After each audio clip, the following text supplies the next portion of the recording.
Well, welcome to a live.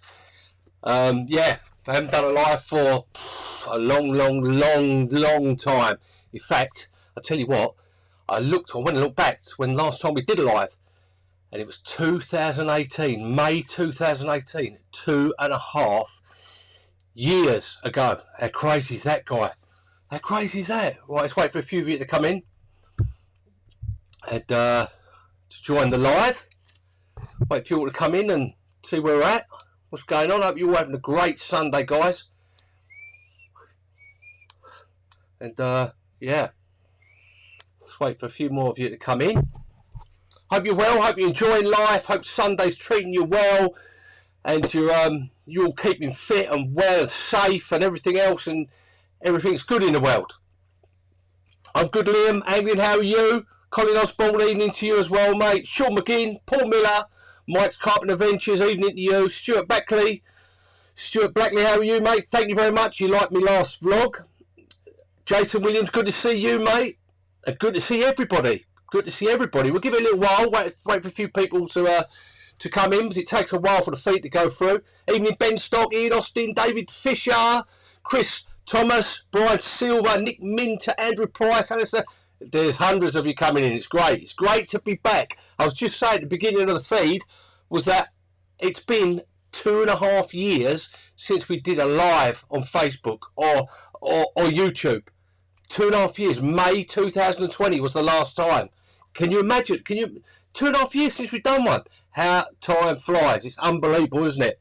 So, guys, if you're coming in, put a little note down there. Type it in the comments. Where are you? Where are you based? England, Reading, Newcastle, Liverpool. Where are you from? Put that in the comments, and then we'll start off with the show. We're going to be going for about 30 minutes to 45 minutes to an hour, something like that. We'll see how it goes. Anyway, we'll see how it goes. Evening, Roy Close. Evening, Jack Knows. Tim P. Stephen, it's my fishing blog. Yep. Hi to you, mate. Jack Musto, evening as well. Dan W, good to see you as well. Richard Tennyson. Well, we've got 166, 171 in the house, so that's not bad for being away for 2 years, is it? I remember one particular evening, I think it was a Wednesday or a Sunday evening, we had about 600 or 700 people in the live. It was crazy, absolutely mad. Ben Frew is from Colchester. Ashley's from Retford, Nottinghamshire. Chaz Bum Medway, not far from me in Maidstone, mate. Tim P. Bournemouth, Luke C. Thurrock, Andrew Brandon, West Somerset, Jupiter Morgan, how's it going? I'm good, thank you very much. Scott Lambert, Elm Park. I used to live in Elm Park many years ago. I used to have a house there. How mad's that, isn't it? Hoxton, yep, 2.5 years. 2.5 years since we've done a live. Right, let's ask some of your questions that are coming in. So, plenty of questions. I hope everyone's doing well and everyone's living the dream. But get your questions in, guys. If you're looking for some advice or general, if we can point you in the right way, then lovely. All season tree and garden care. W. Harris is sat on Pingewood. Wish I was sat on Pingewood, that's for certain. Good evening, Darren Grimmer. Evening, Vincent Marie from South Africa. And that's Slovenia. Addy. He's from Havant. Reese Baker. John Long is from Upminster. I used to live in Upminster. Cranston Park Avenue. Liam Anglin says, let's get him up there. Let's have a look. Right. Liam Anglin says, would you fish a bright pop-up this time of the year or washed out colour? Well, as it's autumn, and autumn normally I'd fish to match the hatch. But what you got to remember, someone pointed out to me a little while ago on my Instagram feed, was that we haven't had a spring, have we? We haven't been fishing the spring. So fishing them whites, them yellows, all them like those little fluoros, those little fluoro whites and yellows that we all do in the spring. Well, we haven't done it because it was lockdown. Well, no one was going. Well, some of us were going, but a lot of us, most of us, 99.9% of us couldn't make it out, could we? We were in lockdown. So I would use both this time of year. I would use match the hatch and I would use a fluoro and see which one goes. But normally I would go for a match to hatch in the autumn. I'd also like to be fishing on the bottom as much as possible. All their fish grubbing around trying to get all those baits and get a feed up before winter comes. Although that doesn't really happen anymore, does it? Thank you, Liam Anglin, for your question. Let's have a look. Here's another good one. Right. You can see, look, there's the question down there. Russ Slade, thank you very much for your question. Baited approach this time of the year. Right. I like to go... It's difficult ones. It's autumn. They have a bit of a feed up on the lakes that I've fished. I like to put a big spray of boilie out. I fish mainly boilie in the autumn time. Big spray of bait. Depends on the size of the fish I'm fishing for, how many fish are in there, you know, the stock, but a big spray, different size baits, even chop baits, even in the crusher, you know, bit of boilie crumb. But normally it'd just be like 18s, 15s, maybe 10s, just sprayed over a big area, 3 bottom baits or 1, 2 bottoms and a hinge stiffy. But yeah, I wouldn't be bothering with the particles, stuff like that. I'd be just going on the boilies this time of year. Thanks, Russ, for your question.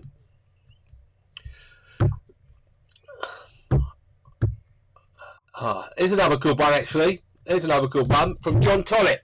Cheers for your question, John. Do you find your end tackle as you move into winter? Do you find down your end tackle as you move into winter?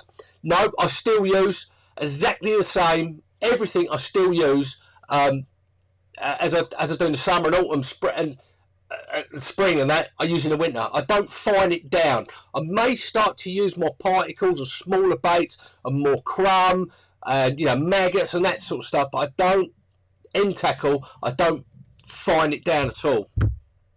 Good question, thank you. Here we go. Colin Osborne, thank you for your question, Colin. He says, go-to spod mix for this time of the year.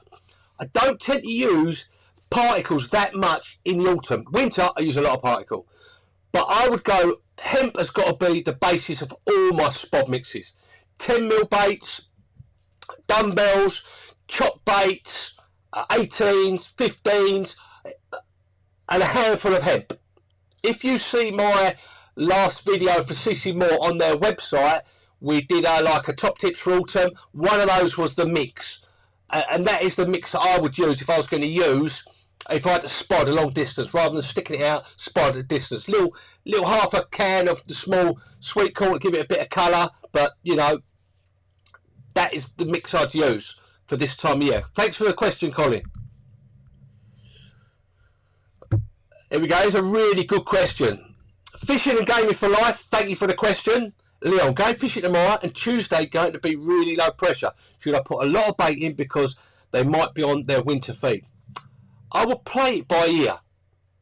Like any session I go in, once you put the bait in, you can't take the bait out. Doesn't matter if it's spring, summer, winter. If you put loads of bait in and they just don't, if conditions look perfect and they just don't turn up or they just don't feed, then you've wasted all that bait. Well, you not only wasted a load of money, but you can't take it out again, can you? You've ruined your session. So I would go in, if you get a bite, I fish for a bite. First of all, any session I'm on, I go and fish for a bite. If I get a bite or see loads of fish moving and I catch one, I start putting more bait in and build the swim up gradually like that. So that'd be my advice. Little often, going for a bite first, and if they're on the feed, they're jumping, they're going crazy like they do sometimes this time of year, then start putting in a bit more bait. Hope that helps, guys. Russell Bird. Let's have a question for him. Russell Bird, mainline choice, mate. Right. I use lots of different mainlines. I use braid. I use fluorocarbon coated. The Ridge make it fluorocarbon coated. The reason I use fluorocarbon coated rather than straight through fluorocarbon, one, it's cheaper. Two, it's because it's coated, it retains its heaviness because the fluorocarbon makes the line heavier. But you can afford to change it more often because it gets dirty and it gets nicks in it, and you can just go, all right, I'll get a load more, spool a load more of fluorocarbon coated fluoro, put it on. Also, it casts a lot further as well than normal fluoro, but retains its heaviness. So I would say, if you want the best of both worlds, from mono, £15 mono is what I use.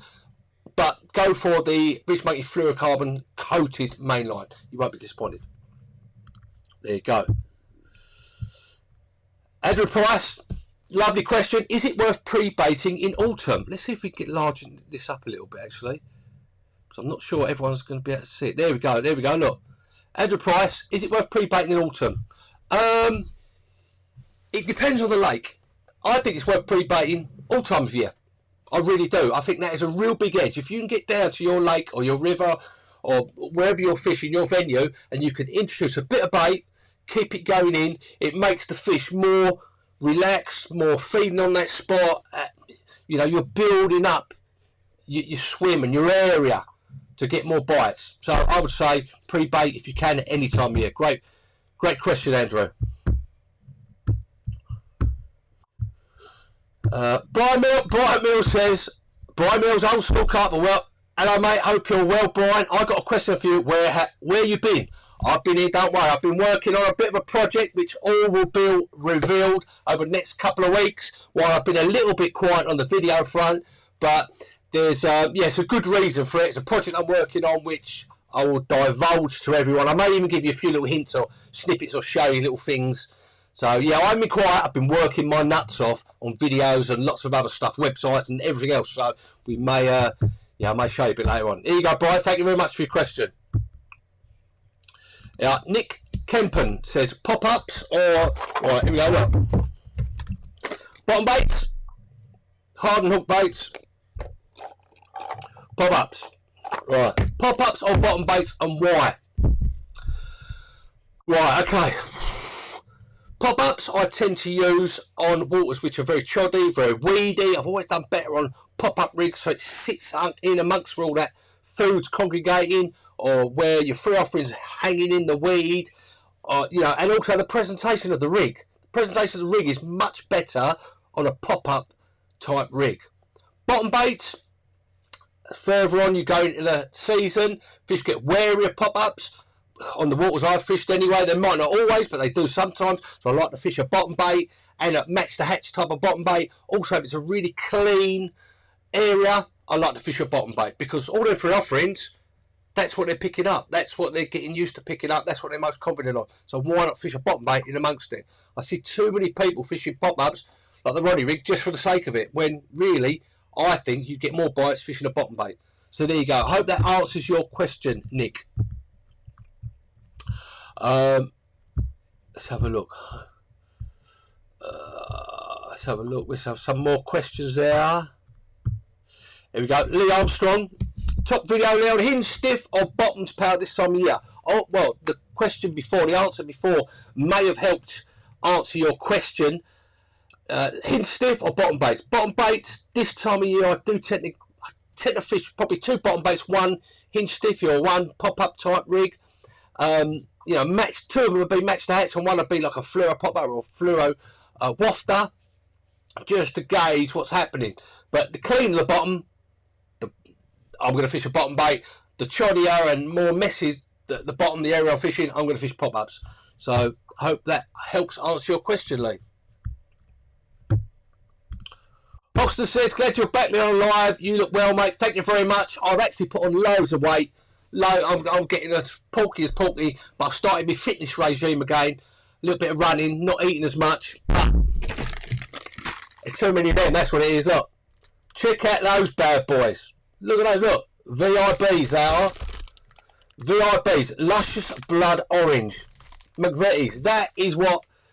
Biscuit and Week's all good and well, but he puts about 3 stone on me every year. So you might have to start patting the back a little bit. But yeah, try them out. They're nice. They are Biscuit of the Week. All right. So yeah, thanks Hoxton. Let's have a look. There you go. Sean Mulcrete, no mate, hope you're well. I'm good, thank you very much. What shampoo are you using now? Well, it's called Wash and Go. It's called Wash and Go. That's what it's called, Sean. Hope you're well, mate.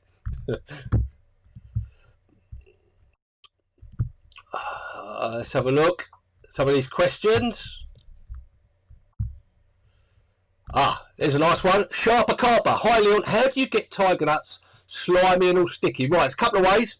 You can either go and buy the tubs like CC Moore do and Dynamite do, put them into, with all the liquids already in there, put them into a bucket and leave them. About 5-6 days time, they will start to go slimy and last about 3 days of slime.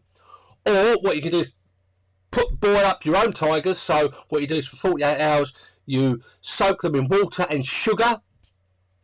You put the sugar in first with the tiger nuts and water. Make sure you have more than enough water because they will swell. Then you boil them up for 45 minutes to an hour. Leave them for, just leave them. Put them in a bucket, seal the lid, leave them, and 3 or 4 days later they will be starting to get gloppy and lovely and sexy tigers. See, there you go. That's 2 ways you can do it. So you go, Jago 1975. Let's see. Right, best pop up, best wafter, best bottom bait rig. Oh bloody hell! There's a few questions, isn't there? Best pop up rig. It all depends if I want to fish a tall pop up or a small low pop up. Hinge stiffy multi rig's got to be my favourite sort of pop up rig. Best wafter rig, I would say, is a D rig, and the best bottom bait rig is a D rig again. Those are the two rigs that I use mostly, I would say. So I hope that helps to answer your question.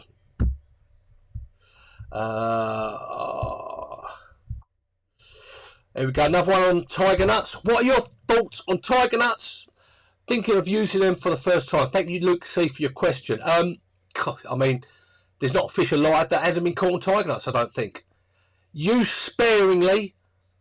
They could be a great tactic. A handful in your spod mix, a pouchful or two over a buoyant tiger, or even I've caught quite a few fish on a boilie and a tiger with a bit of cork drilled out the tiger and the boilie, or a wafter boilie. Put them together as a hook bait. The boilie and the tiger on top. Caught a lot of fish like that, and put boilies and tigers in your mix and put that out across them. So yeah, I wouldn't stop you. I wouldn't put you off from using the old tigers. That's for certain. Right, Stuart Blackley says, hi Leon, can you help? I live in Feltham, trying to find a good day ticket venue with big fish, so not being on the bank. Okay, unfortunately, I have no idea around that area, but I'm sure there's someone on here from the south. I mean, that's London and the south of London, or within the M25 can give you a bit of advice, but I couldn't really tell you that down that way, I'm afraid.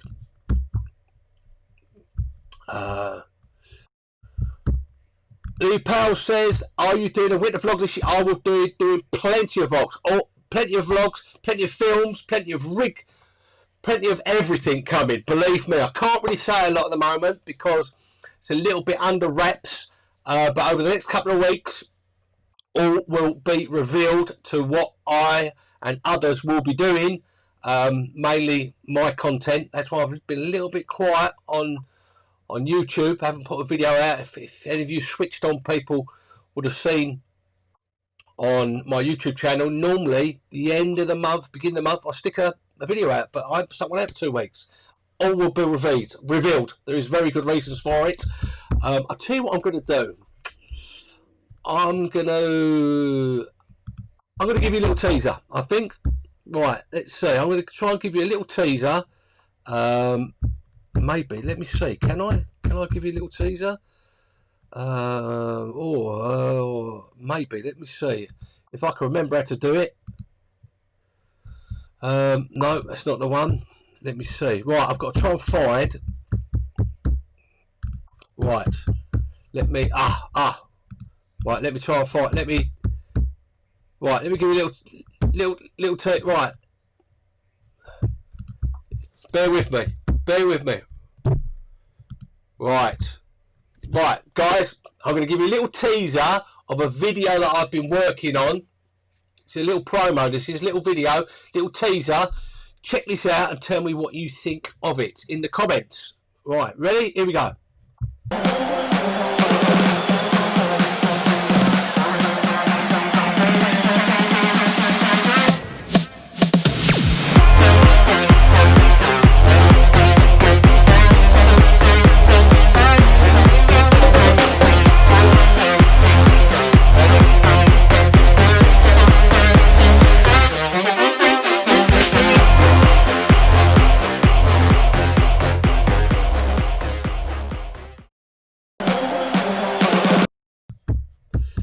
Okay, right. We're back in the room. What did you think of that, guys? That's a little teaser. Remember when we were a bit of a French adventure a little while ago? But a couple of months ago, well, that is the video. I've been working on that, and I've edited that, and that's all ready to rock and roll. So, yeah, tell me what you think of that little trailer. What you think? What you think of that? That's and I'll show you in a little while. I'll show you another trailer for another video I'm working on, and all will be revealed in the next couple of weeks. Why I've been holding them back, and you haven't seen them yet. So bear with me, please. Bear with me. It'd be worth it. All right. Let's have a look. What else is going on? Let's have a look. A bit. Hi, Sean Saunders. Good to see you on here, mate. Here we go. We got a little. Oh, here we go. A little question from Paul Morgan. Hi, Leon. What liquid liver would you recommend? I think I saw in one of your vlogs to use the beef-derived liquid liver, but seem I can only source the poultry one. Right. Really, really good question, and it is one of my, if not my best favourite liquid for the winter. Is a mix of the liquid liver and the Minamino. CC Moore do absolute pucker Minamino and a really nice liquid liver as well. Now the liquid liver is a poultry one. That is the best one. I know where they source these from, so they are the ones I'm happy to use and happy to advise you to use. Mix them two together, makes it a little bit more, you can pour it over stuff, not a stick. Minamino and the liquid liver from CC Moore, give them a go. There you go. Right. Let's have a look. David Frost says, so when do you get your very own TV show? Well, I wouldn't want my own TV show, but we've got a lot more. All I can say is the next couple of weeks, all will be revealed. Okay? All will be revealed. Okay. Well, I want to see another little trailer for another video I'm working on. If you want to see another little trailer, put yes in the comments. Put yes in the comments down there, and I will play you another trailer of something else that I'm working on. That is for this project that I'm working on. Wish I could tell you more, but I can't at the moment. So put yes in the comments below if you want to see another trailer of another video that I'm working on. Okay. Lovely. Let's have a little bit of my brew. Plenty of yeses coming in. Dan, please stop shouting. Am I shouting? Okay, well, thank you very much. That's what I need to know, guys. If I'm shouting or I'm too not loud enough, then let me know. Right, this one. You ready for this promo video? Check this one out.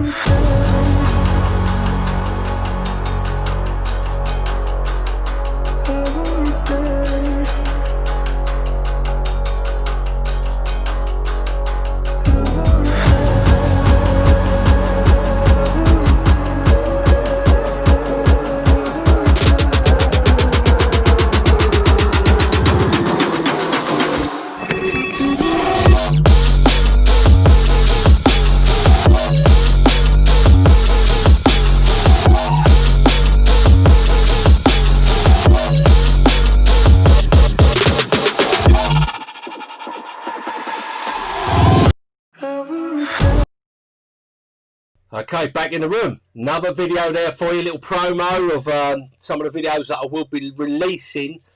And if you're very, very, very, if you're very on the ball, you will sort of work it out a little bit from those two videos, what's happening. So, okay, right, let me just turn down my volume because people are telling me that I'm way too loud.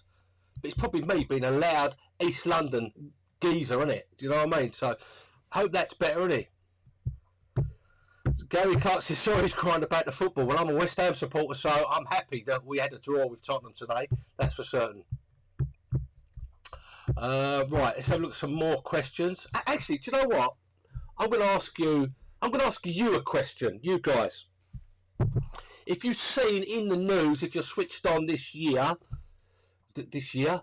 week, there's been a £75 2-ounce mirror, which breaks the UK record. Now, there's a lot of controversy over this, and I want to know what you guys think. Personally, I would never tell anyone they shouldn't claim it. They shouldn't fish for whatever fish it is. Whatever fish, wherever it is, I don't think I've got the right to tell anyone where they should fish or where they shouldn't fish. You know, that's up to you guys, isn't it? At the end of the day, why have I got the right to tell you how you should fish, where you should fish, or what you should fish for? It's down to you. Should he, the guy Wayne Mansford, you know, well done on catching the fish, Wayne. I mean, it goes without saying, what a beautiful looking fish. You know, I'd be happy to catch that fish, just like everyone would be. Would I fish for it? I don't think I possibly would. Would I put it up as a record? I don't think I would. No, I don't think I would. You know, so, you know, what would you do? You know, it's quite a controversial subject. It shouldn't be controversial, but everyone's got their own opinions on it. Everyone has, you know, put their 5 pence worth in, and at the end of the day, it's a lovely fish. Whether it's claimed as a record or not, it's still a lovely cracking fish. So, what do you think, guys? Right, look. There's my youngest daughter and my little cherub, Sienna, my little granddaughter. Shows how old, how many years I've been fishing for. Putting a little love heart on the live there. A little shout out to them. Yeah, I hope you're enjoying your Sunday as well. Here we go. Look, Russ Slater, it's a UK PB. End of.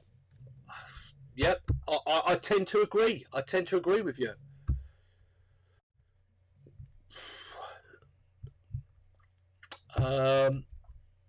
So one from Kevin Long says definitely should be claimed as grown in this country.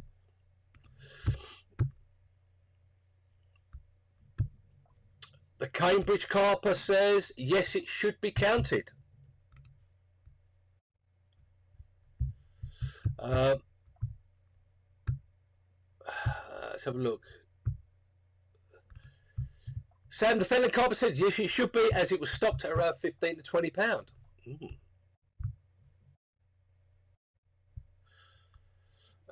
Colin Osborne, good luck to the bloke. There we go, Colin Osborne, good luck to the bloke. I couldn't agree more. Good luck to him. Good luck to him.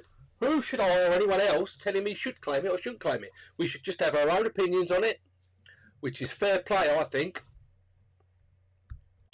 Dave Thompson says it'll be £80 next week. It's very naughty. There you go. Here's another fair point. Mike's Carpet Adventure says there's been a lot of moaning about it, but most would give their right arm for it. A lot of jealousy around. I can't disagree with you as well there.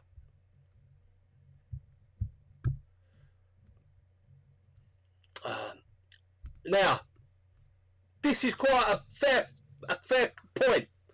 And Chris Thomas says the fish is a fish. Fair point. It is just a fish, isn't it? It's not life, end of the world. It's a fish is a fish. And if he wants to claim it, fair play to him.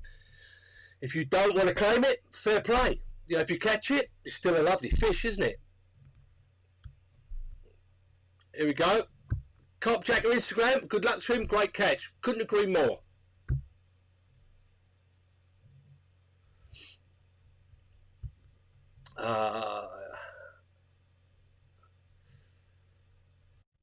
Let's have a look, see some more questions. So we'll put that one to bed, I think. I think there's people on both sides, and at the end of the day, it's just a fish is a fish.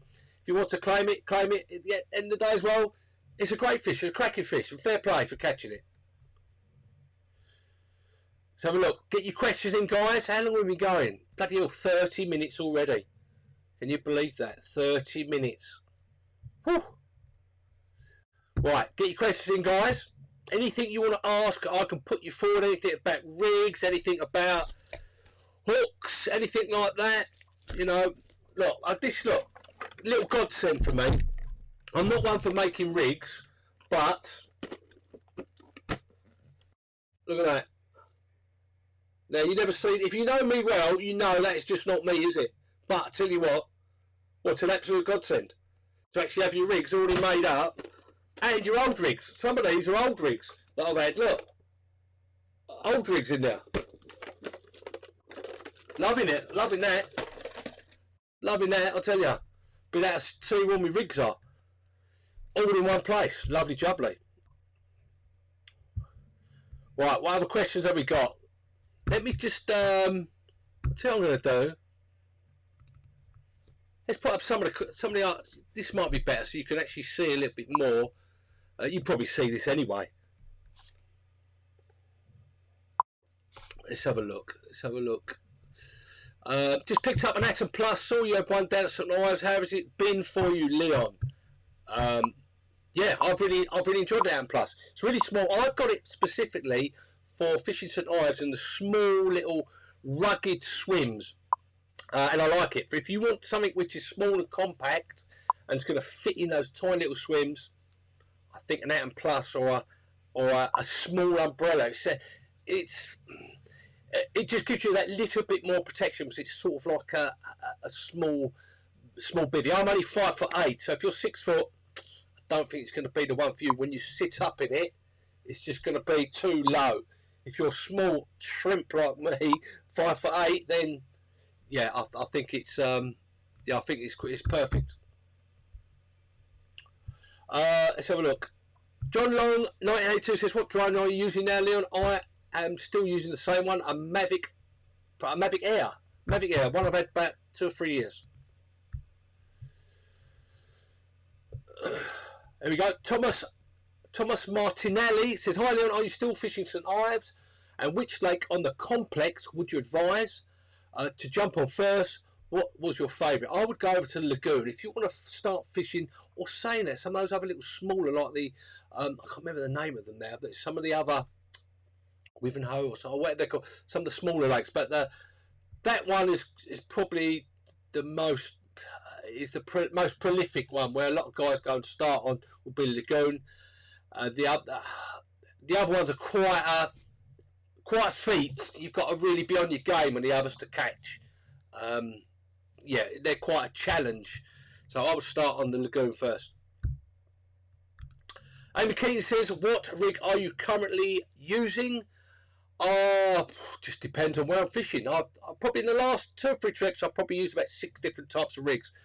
Bottom bait rig, D rig, fishing the slip D multi rig, hinge stiffy, and a 360 rig. So I've fished and a blowback. You know, lots of different rigs over the last couple of months, depending on where I'm fishing and what I'm fishing over.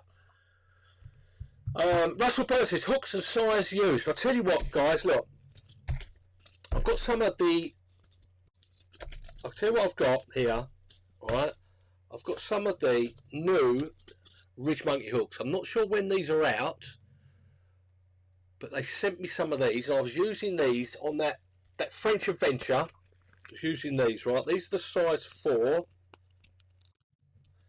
Dan Hawkes put me onto these. Right, because they're so sharp. Look, I don't know if you see that there. Look, let me just that. Right, those are perfect for your runnies. I don't use runnies myself, but they're perfect. I mean, look at Dan's results. They're super sharp, and I use that particular hook, the medium curve, size 4 or size 2, when they come out, for my slip D multi rigs, for when I fish over in France, when I'm fishing for the big fish. For my chod hooks, again, I've been using these for a little while now. The size 5s, they sent me some of these, the stiff chod hooks to use. I mean, actually do a nice stiff chod hook as well, stiff rig chod hook. But these again, I don't know how they're getting these so sharp, these hooks, but they're size 5s. Look at that, look, really sharp. Yeah, I mean, there's plenty of good hooks. It's just what you're confident in, what you like. The pattern that I like may not be the pattern that you like. You may not get on with certain patterns. You may not get on with certain sizes.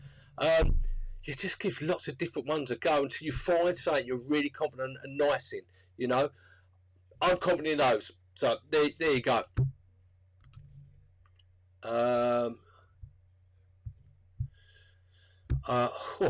Simon Green says, have you ever put a barbed hook in yourself? If so, did you DIY remove it or hospital job? I tell you what, many years ago, I used to have a little tiny van and my rods were coming across, just like now. If you've got a car, you'll know what I'm saying. The rods are coming across almost like the windscreen, and I had my hooks there running down, and I must have put my arm up, and I got the hook caught in and went right in. So I had to get the fag lighter like that and burn the line to be able to get it, and I had to go into hospital like that and get them to cut it and pull it out.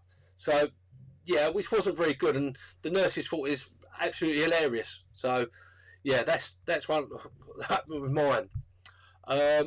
Joshua Spinlow says, what's your PB?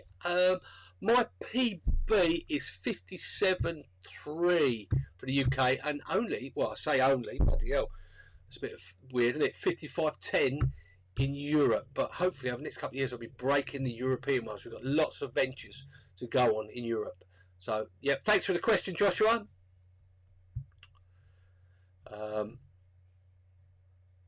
Let's have a look. Let's have a look. I'm looking for. Let's have a look. Fish a bit of brew. Right. Let's have a look at some of these questions, guys.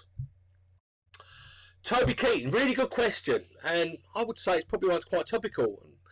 Toby Keaton, question: would you vary your hook length in winter? I would tend to vary my hook length at any time of year if I need to. If I'm fishing a bottom bait, a stiffer material, I like to fish a nice 4, 5, maybe 6 inches. If I'm fishing a pop-up type rig over a bit of, which isn't as stiff, I want to fish about 10 inches. A little rule of thumb is, the cleaner, the harder the spot I'm fishing, the shorter the boom or hook length I'm going to use. The chodier and horribler and weedier and, you know, whatever you're fishing over, the dirtier bottom you're fishing over, then I tend to fish a more suppler and more longer hook length. So shorter and more stiffer on a cleaner bottom, suppler and more longer on a dirtier bottom. I hope that helps, Toby.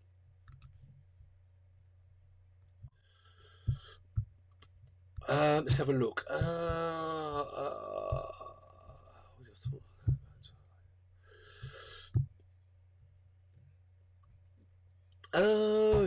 Right, let's have a look. Adapted to carp fishing TV. Would you fish zigs in a shallow lake in winter time? Depends what you mean by shallow, doesn't it? Depends what you mean by shallow. To me, is under about 6 foot. So, would I fish a 2 or 3 foot zig? Yeah, hell, damn right I would. If that was the going, if that's what got me a bite, yeah, I'd use it. I mean, I haven't fished those shorter rigs in that you know, shallower water. I prefer to catch them on the bottom, but yeah, why not? I mean, look, fishing is not, this is one way of doing it. It's a question of using and, you know, use different bait, different rigs. That's what makes it great. Everyone uses different stuff. What you feel confident in, you find something that works for you. But why it's great is it might not work the next week, so you have to change over your hook bait, so you have to change the colour of your hook baits, or your, you know, fish zigs in shallow water, whatever it is. That's what makes it really, what I enjoy about it anyway. So yeah, why not give zigs a go in winter in shallow water? Why not give zigs a go shallow water in summer?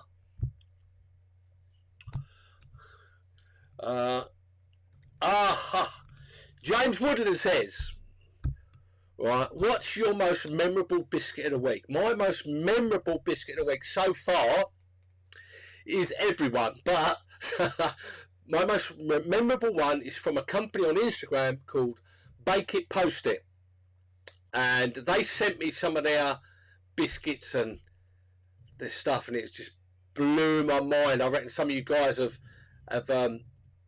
tried it as well. You must have seen them advertising on Instagram. Go, Bake It, Post It. Go and have a look at their Instagram page. Really good. Guys, give me a thumb up. Give me a thumbs up. Give me a like if you're liking this stream. 40 minutes in. Bang that like, bang that thumbs up button, guys. And thanks for all your questions. All right. Right. Dan Price says, live system or Pacific tuna? Both, because they will both work on different types of water. They may all work on the same water. But yeah, I've used both and I've caught fish on both. So yeah, decide which one you feel more confident in. Let's have a look. Right, what's this question? Right, is it just me, Leon, or has carp tax been a staple of fishing since lockdown ended? I won't mention brands, but I'm sure you know who I mean. 1,000+ bivvy. People have got to make a living, haven't they? I mean, you could just. It's easy to say. Bivvy could be 1,000, 2,000, 3,000 quid. If you haven't got the money, you can't buy it. You may want to buy it, but you can't. It's one of the things. But there's always an option, no matter what your budget is, to suit you. You know, I want a Ferrari. I can't afford it, but you know, it's that price for a reason. They put that tax on. They put that. You know, it's because it's something to a lot of people want. So I don't know. Carp tax is always going to be here. It's just how companies make money, and yeah, there's always other alternatives, isn't there?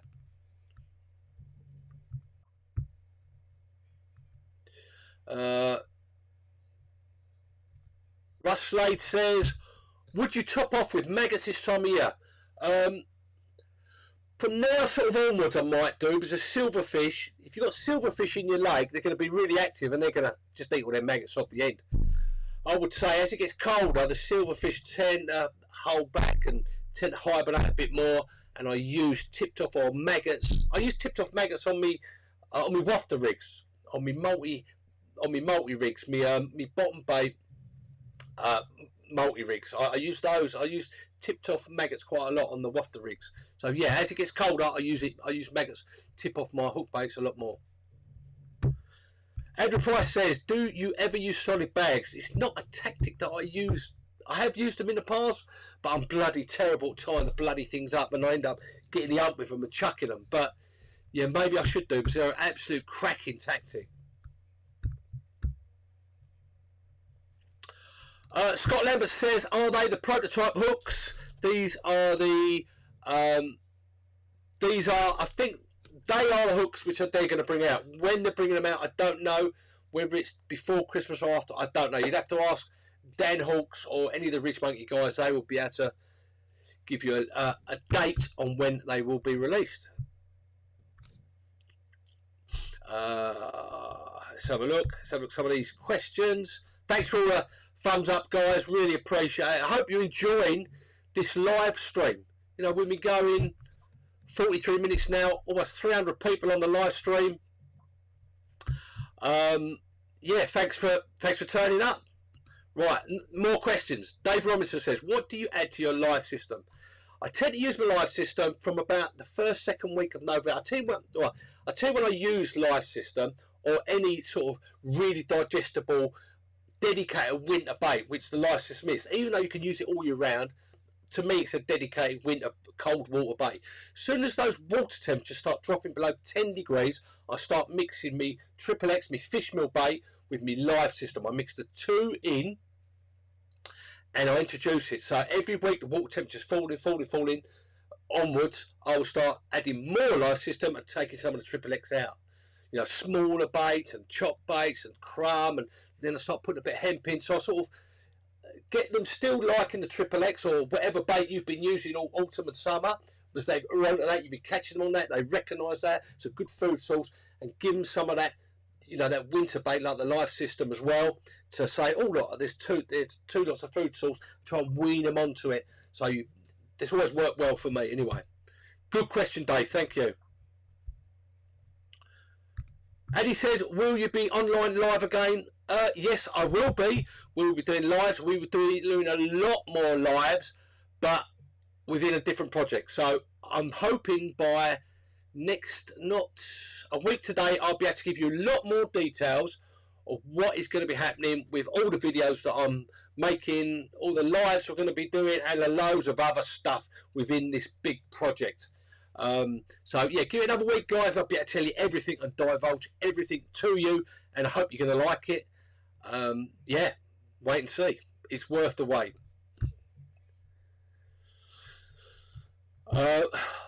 Carp Stew says, Leon Tyson, knotless knot rig live, please.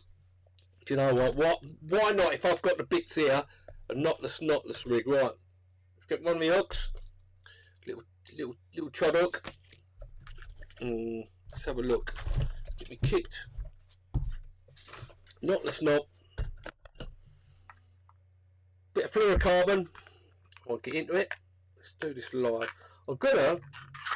Right, let's do a little knotless knot with a bit of fluorocarbon. Stretch it out. Okay, just put a little, stick a little loop in the end now. A little loop in the end. Okay, right. You put your bait. That you put your bait on. Right. There you go. Don't you see this? What I need is that overhead camera to be able to show you. Okay, right, hook through the eye. If I can see it, pull it along.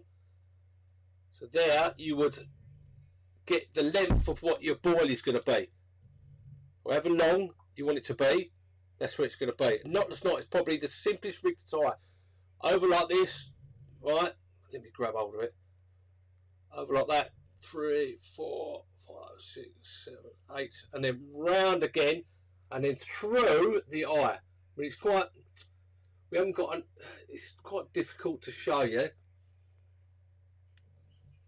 It's that easy. That is a knotless knot there. Look, let me see that. The camera pick up on that. It's as simple as that. I use a knotless knot on fluorocarbon like that. Fluorocarbon. 25, 20, what's that? That's £20, perfect, or £10, or you know, whatever you want to use. But it gives that little kink. Look, it gives it that little, it comes across, makes it more harder for them to eject when they get it. Oh, that's sharp. Okay. So there you go. Hope that helps, Stu. Put me on the spot tying a rig. Richard Tennyson says, Leon, sweet boilies or fish meal boilies in the winter, what works best? Personally, I've always done well on very highly digestible, sweet, milky, nutty type of protein baits in the winter. The fish meals, because they've inherently got a lot of oils in them, they don't give off enough signals. Some people may argue with me, but personally, it's just how I feel. I go with the sweet sort of protein type boilies. Let's have a look. Look at this for a question. Secret card. If you could jam with one music star, who would it be, dead or alive? Who would it be? Led Zeppelin, I reckon. It'd have to be Led Zeppelin. Or maybe... No, Led Zeppelin, I think. Hi, Darren Green. Hope you're well. That's right. Stuart Blakely says, who do you work for now? I work for myself. I've got my own media company that runs different non-fishing, mainly non-fishing companies that run their Instagram, Facebook, YouTube, you know, and I consult with lots of other different companies. So I do work for a few fishing companies as well, consulting and helping them with their media, but on the whole, mostly non-fishing companies. Ed says, bring them back on a weekly basis. I think you mean the lives. Well, funny you should say that. Give it another week and all will be revealed. There's going to be a lot more lives, a lot more videos, and a lot more of loads of other stuff, which is be good for you guys.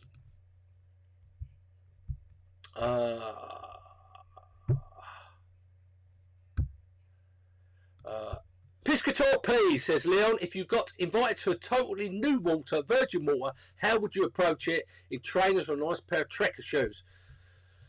I don't really wear trainers. I always wear boots, you know, fishing boots. When I get there, I'll probably put Crocs on and things like that, but I don't. I've had a couple of times where nails and bits of wood and things have gone through my trainers when I was younger and they've cut my feet a bit, so I always wear boots now. More grip as well, up trees. Darren Grimmer, great question, Darren. What's your view, Leon, on shelf life and freezer baits? Well, I think with technology now, freezer baits and shelf life baits, they're more or less the same. There's not a lot of difference. There's no bitter aftertaste or anything like that. They're both more or less the same bait. And if the truth be known, a lot of freezer baits now have a little bit of shelf life ingredients put in them so they can last a little bit longer. When these bait companies send their bait out to the shops, so their freezer bait has to last a little bit longer. It has to give them that day before they get back in the freezer. So yeah, there's hardly any difference anymore. I'd be confident using both. Yeah, it all depends on if you can just have the freezer bait, or you got place to. If you haven't got a freezer, then shelf life. I think that's all it boils down to nowadays. But great question, Darren. Thank you. Brush McIver says, hi Leon, what is your go-to rig for fishing in silt? Not so much my go-to rig, but my go-to lead setup. I would say fishing in silt, I like to use a paternoster sort of helicopter type rig and push the bead quite up, about 6 inches. The chodder or thicker the silt is, I believe it is, the higher that bead will go up. So it doesn't really matter what rig I've got on there. It's always going to sit above it. So yeah, I would say more to do with your lead setup than the actual rig that you're using the fishing silt. Okay, let's get some more questions. Bloody hell, I've only got about 8 minutes left. Let's have a look. Right, let's get some more questions. Stuart Blakely says, really good to have a good someone who knows what he's talking about. Well, some would probably argue with you, Stuart, but thank you very much for the approval. Thank you. Here's a good one. Sharper Carper says, do you spawn to the same wraps as fishing your rods? Depends on the depth of the lake. Up to about 10 to 12 foot, I will spot exactly the same. Because that way, my thinking, my confidence is that bait, that spawned bait, is going to be slightly behind my hook bait. So when the fish come in, they're not going to be going over my lines. That is, of course, if I can spot right, which I don't always do, hit the same spot. But the fish are going to be coming in, getting to the bait, getting confident, boom, then they're going to pick up the hook bait. Over 12 foot, just so I was fishing in 20 foot, for every 3 foot, I will stick on 1 foot on the wrap. So if I'm fishing 12 foot, I don't stick anything on the wraps. Another 8 foot, and I'd stick on another 3 foot. So it's just that little bit further along. Whether it makes any difference, I have no idea.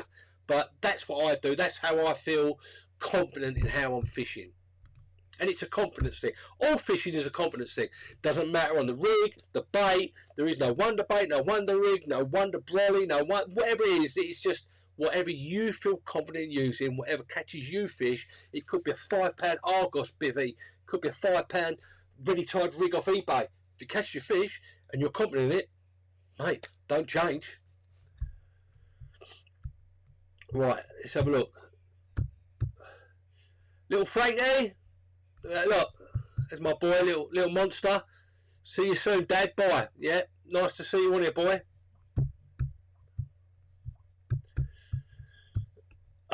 Matty Fishing 11. Okay, says tactics on the State Lake. Might be fishing one soon. Don't know what tactics will work. State lakes to me normally they're very, very silty. So, like my previous answer, I would fish a paternoster, light lead.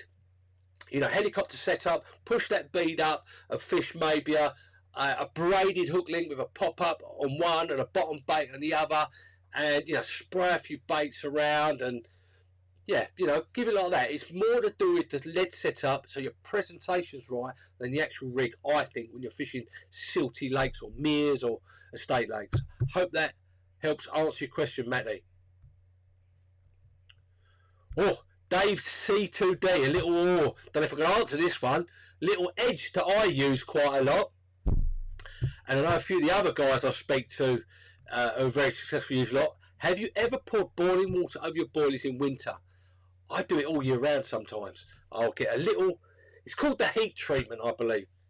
I don't know who invented it, if anyone, but it's something I've been doing for years and years and years. But I'll get my boilies, I'll get a couple of layers in my bucket or whatever, so it's, you know, not too many boilies, just enough to cover it like that. I'll stick any liquids I've got, just like for winter it'd be Life System, and it'll be a mixture of the Minamino and the liquid liver. Say for autumn, summer it'll be the Triple X boilies with the mixture of salmon oil and whatever liquids, whatever I'm, Swim Team XP is what I use, right? So I just put all that in. I put my GLM powder in, or my liver powder, whatever powder you want, or whatever liquid you want. Then I boil the kettle up, and I pour a little bit over the top, so it just comes above it. Just, you know, just comes above it, and put the lid on, leave it for at least overnight. And what happens is all that goodness sucks it all in, all the liquids, all the ingredients suck in, and it looks a little bit washed out, but still pumps out loads of attraction. So yes, I would use definitely the heat treatment on boilies over winter or any time of year. Great question, Dave. Right, another 4 or 5 minutes, and then we should be, that's an hour we would have done, blimey, then I should be gone. Paul Blanchard says, do you use stringers much? I do. Another very good edge. I use them a lot in France and that, and they're a very underused tactic, using the old stringers with the PVA, and make sure you've got a good gap between your boilies. Yeah, put them on. They're very anti-tangle. They're very good when you're putting over a boat and you're putting your lead down to stop it spinning. Keeps it all nice and flat. But also, we're just casting to a fish with a couple of half baits on a bit of PVA. Yeah, very good, underrated tactic using stringers. Let's have a look. Some more questions there. Yes, Scott Lambert, I'm finishing at 8.